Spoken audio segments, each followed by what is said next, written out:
Meus queridos, a paz do Senhor.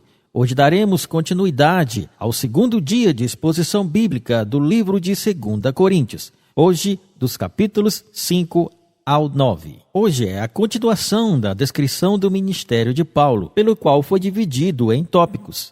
O primeiro tópico vai de 1 a 7, onde Paulo se reconcilia com os coríntios. Fazendo um resumo dos capítulos, no capítulo 5, os santos andam pela fé e buscam um tabernáculo de glória imortal. O Evangelho reconcilia o homem com Deus.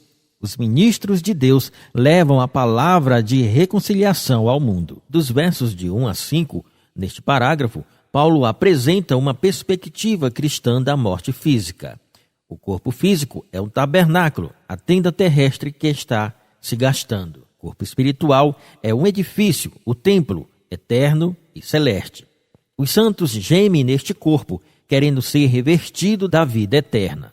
Tal esperança é válida somente para as pessoas preparadas, vestidas da imagem de Cristo, e não despreparadas espiritualmente nuas. Paulo deixa bem claro que ele não deseja a morte, e sim a vida eterna, mas não quer ser despido, ele quer ser revestido da vida. Dos versos 6 a 10, Paulo andava em esperança da vida eterna, que o motivou a ser agradável a Deus.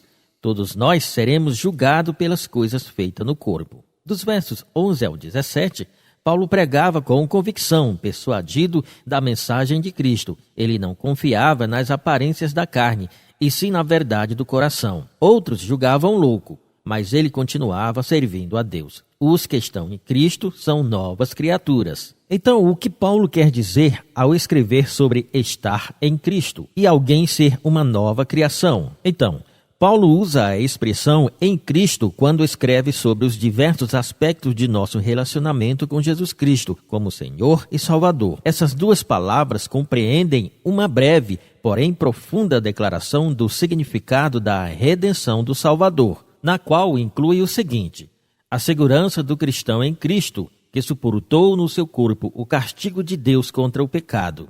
A aceitação do cristão em Cristo por meio de Cristo, somente em quem Deus se compraz. A futura segurança do cristão em Cristo, que é a ressurreição para a vida eterna e o único fiador pela herança do cristão no céu. A participação do cristão na natureza divina de Cristo, a palavra eterna. Todas as mudanças trazidas por Cristo para a vida do cristão resulta em um estado de poder ser corretamente chamado de nova criação. Essa expressão descreve algo criado em um nível qualitativamente novo de excelência. Diz respeito a outros conceitos bíblicos, como a regeneração e o novo nascimento.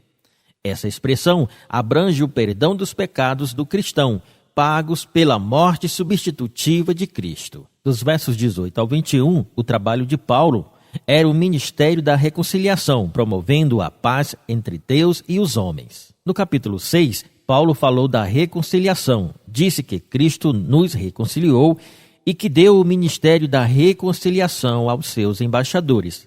Ele continua falando sobre este segundo aspecto da reconciliação, o papel dele como servo de Jesus, no início do capítulo 6. Dos versos de 1 a 3, Paulo exortou-os a não receberem a graça de Cristo em vão, frisando a urgência da sua obediência. Dos versos 4 ao 10, ao suspender de dar motivo de escândalo, Paulo se negou em tudo para ser um bom embaixador de Cristo. Dos versos 11 a 13, Paulo sente-se constrangido, não por falta de vontade de sua parte, mas pela rejeição pelos coríntios. O coração dele estava bem aberto para recebê-los, mas eles permaneciam fechados. Dos versos 14 ao 18, nestes versículos, e no primeiro do capítulo 7, Paulo destaca a importância da santificação na vida dos cristãos. Não pode haver concordância entre as coisas de Deus e as do maligno. Observe os contrastes: justiça versus iniquidade, luz versus trevas, Cristo versus o maligno, crente versus o incrédulo, santuário de Deus versus ídolos. Dos versos 16 a 18, Paulo usa várias citações do Velho Testamento sobre o povo santo. Deus desejava um povo santo em Israel, mas os hebreus não cumpriram sua responsabilidade. Então ele começou a profetizar sobre um povo santo e cumpriu as profecias em Israel espiritual, a igreja. Hoje, em Cristo, participamos da comunhão do Todo-Poderoso que habita entre os cristãos. No capítulo 7, verso 1, baseados nas grandes promessas de comunhão com Deus, Paulo pede a cada discípulo purificar-se de toda impureza. Primeira parte, da carne, a imoralidade, obras da carne.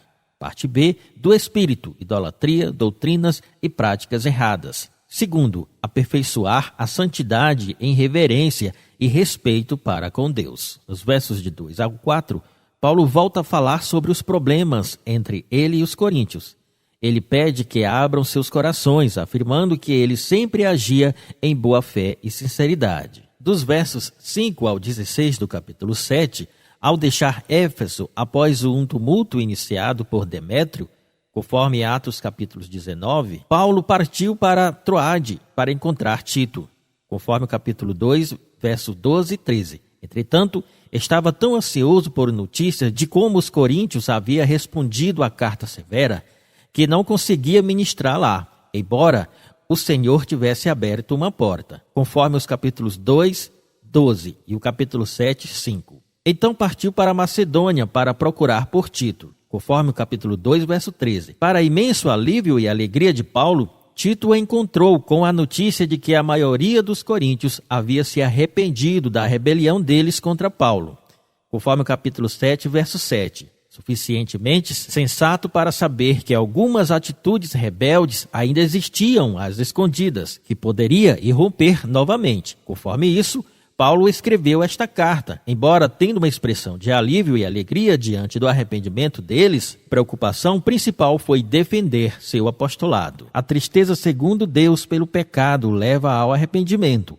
A tristeza do mundo conduz à morte. Esses são os ensinos de Paulo, trazendo em um modo geral que ele quer realmente se reconciliar com os irmãos em Corinto, e não descansará até que eles se transformem e abracem o paradoxo da cruz invertida. Entrando agora no segundo tópico, que vai do capítulo 8 ao 9, a generosidade esquecida. Depois desse apelo impetuoso, Paulo prossegue para abordar o tema da generosidade esquecida. Os cristãos judeus em Jerusalém passaram pela pobreza devido a uma crise de fome. Paulo estava arrecadando dinheiro entre as novas igrejas que ele começou. A maioria era de não-judeus. Paulo pediu que todas elas enviassem um presente de ajuda como um símbolo da sua unidade no Messias Jesus. E muitas das igrejas ficaram animadas para contribuir. Entre elas, conforme o capítulo 8, verso 1 ao 6, as igrejas da Macedônia. A partir do verso 7 do capítulo 8 ao verso 15 do capítulo 9, Paulo exorta aos coríntios. No meio de todos esses conflitos com Paulo, não havia poupado para o presente. E para Paulo, isso não é só sobre dinheiro.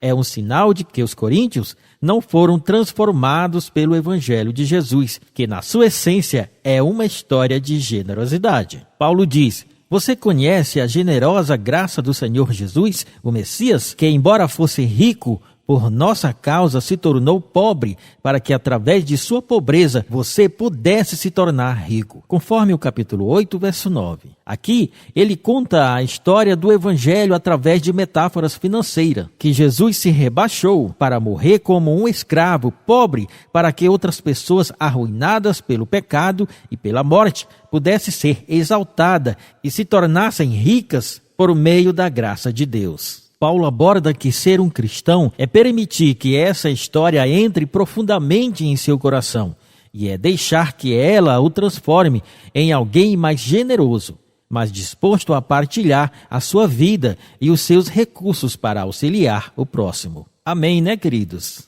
Esses são os ensinos de Paulo nos capítulos 8 e 9. No capítulo 8, os verdadeiros santos compartilham seus bens com os pobres. E Paulo enfatiza que Cristo, em sua pobreza, trouxe riquezas eternas.